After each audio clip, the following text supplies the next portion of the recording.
Welcome to CINEPRO, where we bring your favorite movies back to life with quick recaps, hidden details, and everything you missed. The events of our movie today begin with a man named Colter Stevens, a soldier in the U.S. Air Force, sitting in Qatar and heading to Chicago. Colter dreams of his commander ordering him to return to his base. Suddenly, he wakes up to find himself on a train, with a beautiful girl named Christina in front of him. He keeps looking around in confusion, not understanding where he is. At that moment, Christina tells him that she followed his advice and thanks him. She notices that he looks tired and asks him what's wrong, calling him by the name Sean. While they're talking, a woman passes by and thanks him. And again, Christina notices he seems unwell and calls him Sean. As they talk, another woman passes by with a cup of coffee, and some of it spills on his shoe. He also notices a passenger sitting in front of him who is very angry and tense. At that moment, someone keeps calling Christina several times, and Colter learns that she is annoyed by these calls. Colter keeps looking around until he notices someone coughing a lot. Then, the train conductor approaches and asks for tickets. Colter looks at him in surprise. Christina comes closer, takes a ticket out of his pocket, and asks him why he's acting so strangely today. Colter gets closer to her and tells her that he doesn't know her and has never seen her before. He introduces himself as Captain Colter Stevens, a pilot for the U.S. Army in Afghanistan. Christina laughs and tells him, "Sean, we're approaching Glenbrook Station." She keeps laughing, and Colter tells her that he's tired and feels like he wants to go back. He quickly gets up and heads to the bathroom. While moving through the train, he notices a bag labeled Walter Army Medical Center. He sees a young man calling out to a passenger who dropped his wallet. Colter follows him to the train door to return the wallet and asks him, "Where are we?" The young man tells him they're in Chicago, then leaves. Colter goes back into the train before it moves and returns to his seat. Christina teases him, laughing, and asks, "How are you now, Captain?" Colter looks out the window and notices that things look different. He quickly goes to the bathroom and locks the door. When he looks in the mirror, he sees the face of another person. He backs away from the mirror in shock. He takes the wallet from his pocket and finds a photo of the man he saw in the mirror, named Sean, whose profession is a teacher. When he leaves the bathroom, he finds Christina standing in front of him, worried about him. He tells her that he doesn't understand anything, and that he's not the Sean she's talking about. She tries to calm him down and tells him they're getting off at the next stop, Chicago. While they're talking, another train passes by and both trains explode. Colter opens his eyes and finds himself in a strange, dark room full of wires. A woman calls his name and tells him he's in the beleaguered castle center. She asks him to speak to confirm the transfer. Colter asks her, "Where am I?" She repeats that he's in the beleaguered castle center. He tells her he feels dizzy and asks if he lost consciousness during battle in Afghanistan. The woman asks him to tell her what he saw on the train. He tells her there was a huge explosion on the train. Colter feels tired, and his head isn't right. Suddenly, the screen in front of him turns on, and the woman he's speaking to appears, wearing a military uniform. Colter asks her, "Who are you?" She tells him he knows her well and has all the information about them. She tells him they're going to rebuild the model and asks him to focus more. Colter tells her all he remembers is being on a mission and flying, then waking up on a train. He asks her to summarize what's happening to him so he can understand. She tells him he's in the beleaguered castle unit from the first chain model of Alpha Memory and asks him to listen so he can remember. She shows him a set of playing cards and asks him to focus. She tells him,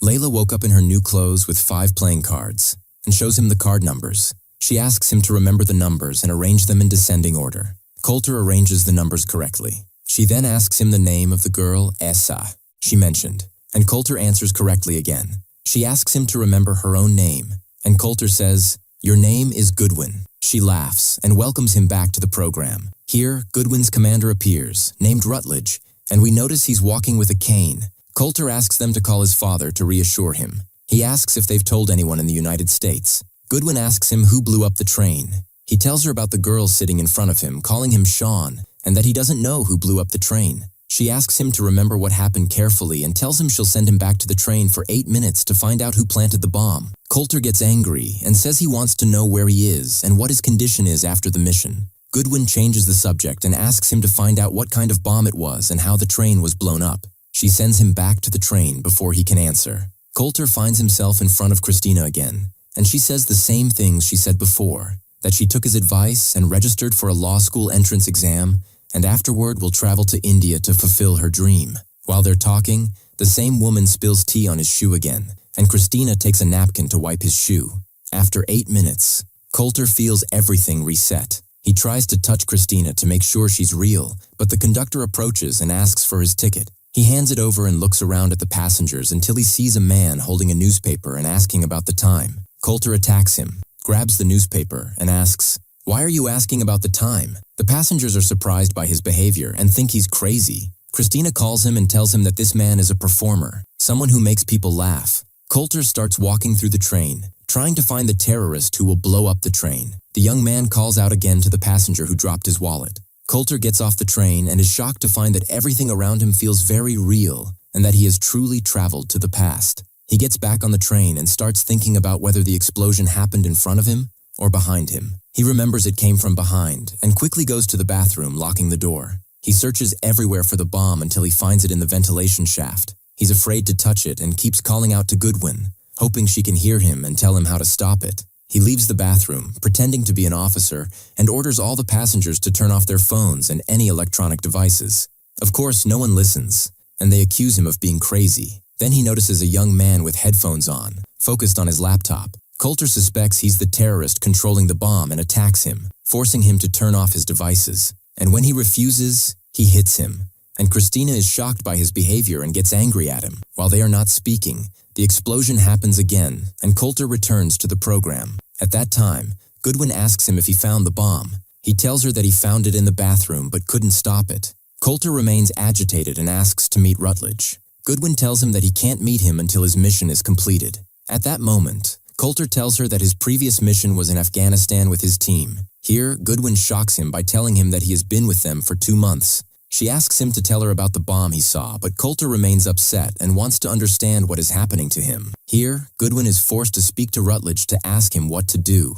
He allows her to give Coulter some basic information to calm him down. She goes back to Coulter and tells him that this morning a bomb exploded on the train leaving Chicago. Unfortunately, all the passengers on the train died. That was the train he was on. Coulter is shocked and asks her how the train exploded with him on it while he is talking to her. She tells him that the person whose identity he has assumed is named Sean, a teacher, and unfortunately, he died in the train explosion. She continues to explain that they need to find out who the terrorist behind the explosion is, as there is a possibility of further attacks in different places.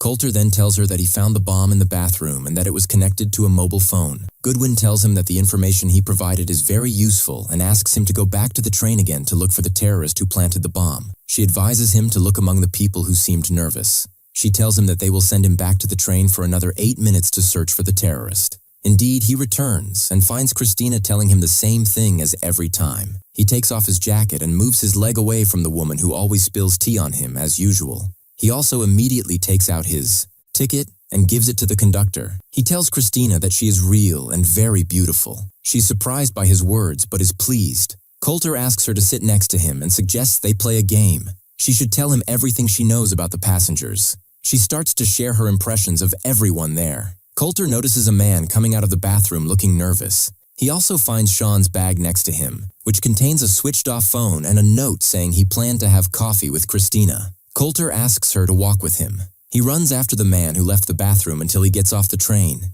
and Coulter keeps watching him from a distance until he sees him sitting in the lounge. Coulter goes and sits next to him, asking about his phone. The man says he doesn't have a phone and gets up to leave, but Coulter stops him and tries to take his bag by force. When the man refuses, Coulter hits him, and Christina keeps calling for him to stop. While they are fighting, the train explodes. Coulter then realizes that this man had nothing to do with the bombing. The man attacks Coulter and pushes him onto the train tracks. Suddenly, another train passes and hits him, and he returns to the program again. But he is shocked to find himself cold and everything around him frozen. Here we learn that the program has a malfunction, and Rutledge and his team are trying to fix it. After several attempts, Coulter manages to fix the screen he used to talk to Goodwin. Rutledge talks to him and asks if he found the terrorist. Coulter says he couldn't, but he suspects Christina, who was sitting in front of him on the train. Goodwin tells him he is wasting time and that this is outside his mission. Through their conversation, we learn that Coulter is in a capsule called the Source Code, invented by Rutledge, which works on a specific part of the brain that remains active even after death and retains memories for 8 minutes. Here, we learn that there are electrical circuits in the brain that remain active after a person dies. This is what Rutledge used for the Source Code project. They also learn that Sean died in the train explosion and that he was the only person with similar characteristics, which is why Coulter assumed his identity. Coulter asks what will happen after the 8 minutes. Rutledge tells him that he will no longer exist, as it is impossible to stay in the source code for more than 8 minutes. Rutledge explains that the source code is a time reset that transfers them to a parallel reality. Coulter tries to explain that he saved Christina. Goodwin shows him her photo, and when he confirms it is her, she tells him that Christina died in the same explosion. She says they have information about another terrorist attack that will happen in the city center using a radioactive bomb. They must identify the terrorist who blew up the train in order to prevent the other planned attacks. Rutledge urges Coulter to focus so they can save the city from the coming attack. Goodwin tells him there is a specific place on the train where he can find a gun to defend himself. Coulter returns to the train, and the same events and conversations repeat. He quickly goes to the cabin with the gun and tries to force the door open. As soon as he enters, the security personnel on the train attack him, thinking he is trying to steal the gun.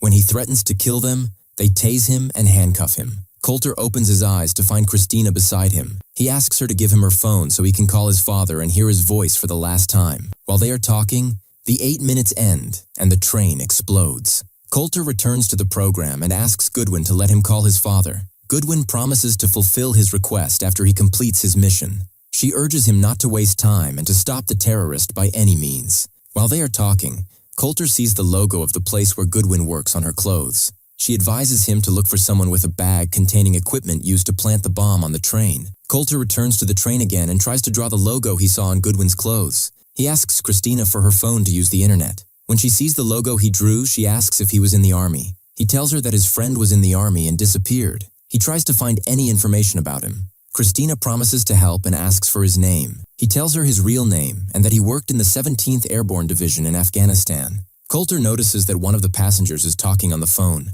He goes to him and tries to take the phone. When the man agrees, Coulter grabs his bag and starts searching it. The other passengers are frightened by his behavior. When he finds nothing, he throws the bag back and searches for another. Then he notices a military bag belonging to one of the passengers. He takes it out and tells her, "You work at Walter Reed." He asks her about the logo he drew. She tells him she used to work there a long time ago and is scared of him, so he asks her about the logo he drew. She tells him that this logo is for the Air Force and the letter written on it means Niles. Coulter asks her for her phone in exchange for all the money he has. She refuses to take the money and gives him the phone so he can use the internet and then gives it back to her. Coulter starts searching for the logo online until he finds it. He calls Rutledge using the phone number written down. As he asks to speak to Rutledge, Christina comes closer and finds out that Coulter, the one who wanted to know information about him, died 2 months ago during the mission while saving his commander. Coulter is shocked when he learns he is dead. He returns to the program again and asks Goodwin, "Am I really dead?" Goodwin tries to change the subject and asks him to focus on his mission. When he begs her to tell him the truth, she confirms that he is dead and that only a part of his brain is still alive. Coulter asks her, "How? I can see my hands and legs." She tells him that all of this is an imaginary projection. Even the capsule he's in is imaginary. Coulter gets angry and insults her. At that moment, Rutledge speaks to him and tries to calm him down, telling him that any other soldier would wish to be in his place to serve his country even after death. He asks him to focus on the mission to save his country and the lives of millions of people that depend on him. Coulter tells them he called the train's conductor's son. Rutledge explains that they are in a different reality, and that call will never reach him. He tells them they will disconnect the devices from his brain and let him die after he finishes his mission. Coulter gets angry at Goodwin because she speaks to him calmly.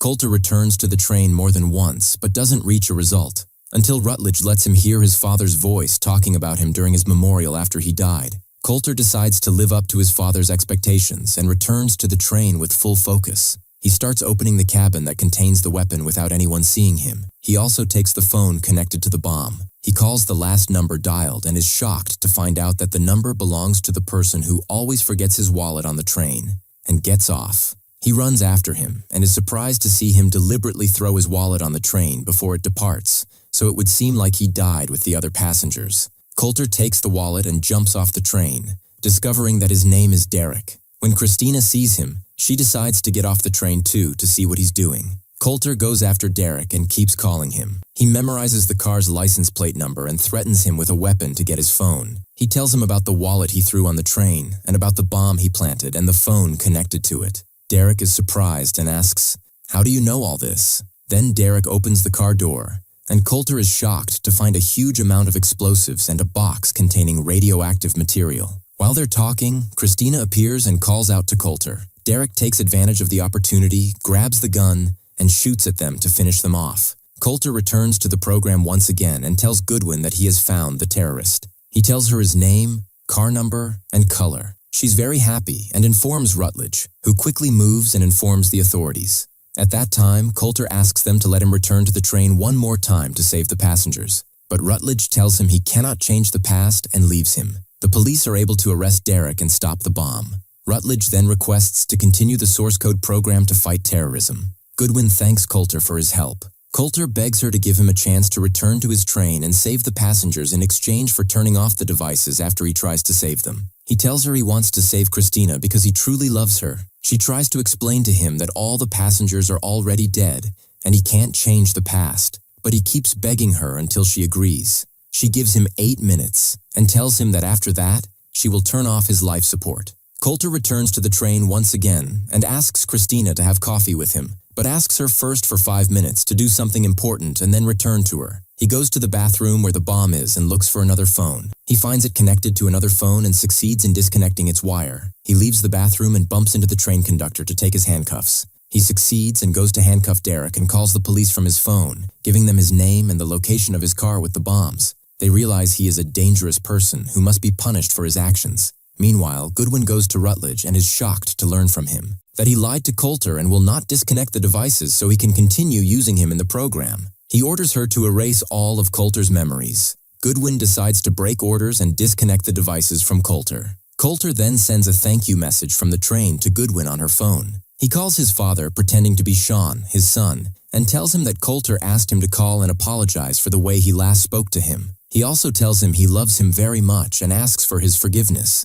At the same time, Goodwin enters the room containing the machine where Coulter is kept. When she opens it, we notice that Coulter is only half a body. Goodwin realizes she is affected by his presence on the train and admits that she loved him very much. We return to Coulter as he goes back to Christina and asks the clown to make all the passengers laugh in exchange for all the money he has. At this point, Goodwin's assistant tells Rutledge that she entered Coulter's room. Rutledge runs to her and begs her to open the door. He threatens her with a court-martial to scare her and stop her from disconnecting the devices. But the 8 minutes are up, and Coulter succeeds in saving the passengers, and Goodwin turns off the devices. Coulter dies in reality, but in the source code world, he's still alive and decides to spend his life with Christina. Afterwards, it is broadcast in the news that someone named Derek tried to blow up a train heading to Chicago. Goodwin also receives Coulter's message. She keeps reading the message and learns from Coulter that the source code program succeeded in creating a new world parallel to the past and the future. Coulter tells her he is ready to carry out any new mission she asks of him. And so, the events of our movie today come to an end. Don't forget to like, share, and subscribe to the channel so you always get the latest updates.